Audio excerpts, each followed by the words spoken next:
Well, you're watching Breakfast with John. I'm not in my regular studio today.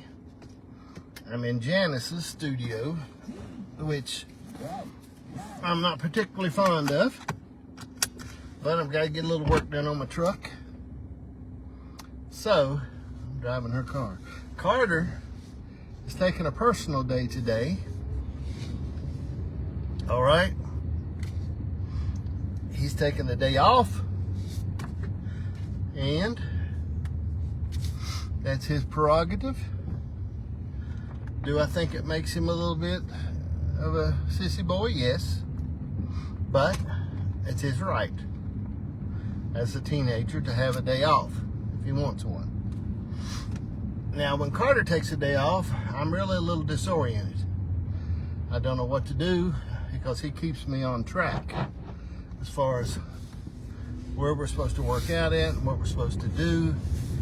He is my official, what do you call that? He's my trainer, okay? And they don't allow those at the YMCA, trainers. But Carter is an undercover YMCA trainer. And he keeps me trained because I stay disoriented most of the time. But it's okay. I can make it with that. I fumbled my way through it. I sort of pulled one arm muscle just a little bit on some things I was doing. But I may have to take a personal day tomorrow to mend up. But anyway, Carter took him a personal day. Decided he didn't want to work out today. I'll share this again, but I was listening today. The number one cause of death between 18 and 45-year-olds in America is overdose. Okay? So every time you see Trump or Pete Hegseth or one of them blow up one of those fentanyl boats coming from somewhere, you shouldn't be upset about it. You should cheer it on and say, blow them suckers up, buddy. And anytime they catch them, I think, man, people got to know this. I wish they would send the military into these places.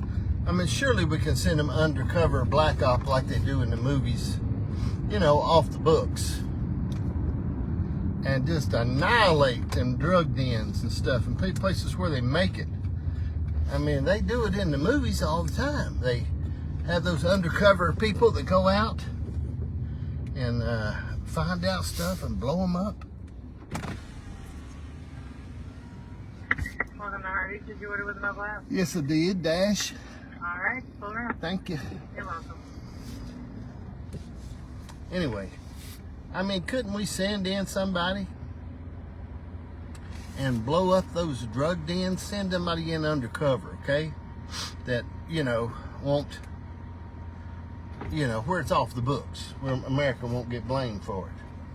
Find those places, blow them up, you know, like they do in the movies. I think that would be good if they'd done that. Blow them suckers up, man. Because between 18 and 45-year-old, overdose is the number one killer. I mean, in America, between 18 and 40. Think about that. It's not cancer, it's not heart attacks, it's not, it's drug overdosing.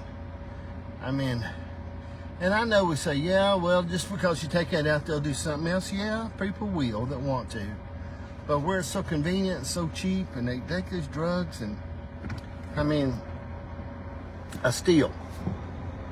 There is the battleground of America right now. We can blow them suckers up.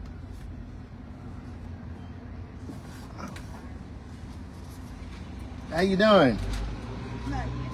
Hey, give me let me pay for a cinnamon raisin biscuit. But I just think, yes, ma'am. I got to thinking I wanted one this morning.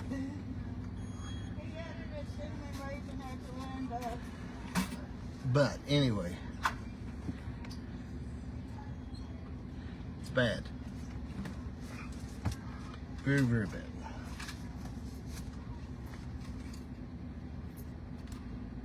You doing all right today? I'm hanging in there. Well, that ain't bad. At least I'm trying not to fall asleep. I know, and it makes me feel funny because this license plate says Mrs. Dash. It's my wife's car, so it makes me feel a little bit girly. All right? But I hope nobody said nothing to me. Make me feel like a girl. Thank y'all. Exactly. I like that. That makes me feel good. She said I look like an abnormally large individual driving a little car. I think that was a compliment. I told you before, if you want to feel good, you come to Hardee's in Tazewell. These people are so nice here. The one lady's been working drive-thru for a long time. She works most mornings, and she is so nice. They're just the nicest people. You can't hardly find anything but nice people here in the South. That's what I think anyhow. Okay, so what we decided was, I apologize for the bag noise, is the #1 killer in America between 18 and 45 years old is drug overdose. Now think about that. So what I've said is, when you see Trump blow up one of those boats carrying that fentanyl, you ought to cheer, jump up out of your lazy boy, and just have yourself a spell. Because he ought to blow them all up. Blow them suckers up is what I say. I mean blow them up. If they're on the boat, you better be praying, baby, when you hear that missile whizzing toward you. That's what I'm thinking. Between 18 and 45-year-olds. Drug overdose, the #1 killer in America. Heard that on the news this morning, and I didn't know that. Maybe a lot of you out there already knew it, but I didn't know it. I live a sheltered life. I don't get out much. I thought about that. Man, that's bad. I'm driving Janice's car today, and it says Mrs. Dash on the license plate, which makes me feel a little feminine. I don't know, nobody say, "Hey, Miss Dash." I told the lady that in drive-thru, and she said, "Well, you don't look like a woman. You just look like an abnormally large man driving a little car." Which I think that was a compliment. I believe so. But you know what I purpose in my life is to take most everything as a compliment. I do. I take it as a compliment and go on about my business. I've got a big black dog at the house. I'm gonna try to share a point in a minute, but this is about life. I got a big black dog, and she's been liking biscuits, but now she wants a gravy and biscuit in the morning. So I have to leave her a biscuit in my tray. And I asked my neighbors yesterday, I said, "You owe me $3 for breakfast this morning." My neighbor, who's real nice people, they said, "Why is that?" I said, "Because your dog has to have a biscuit and gravy, and I feel like you should help pay for it." They looked at me and said no. I said, "Okay, I'll pay for it myself." Because I'm an animal lover. I love animals, and I don't like to see them suffer. Like in commercials you see where they show those skinny dog tied up to a fence.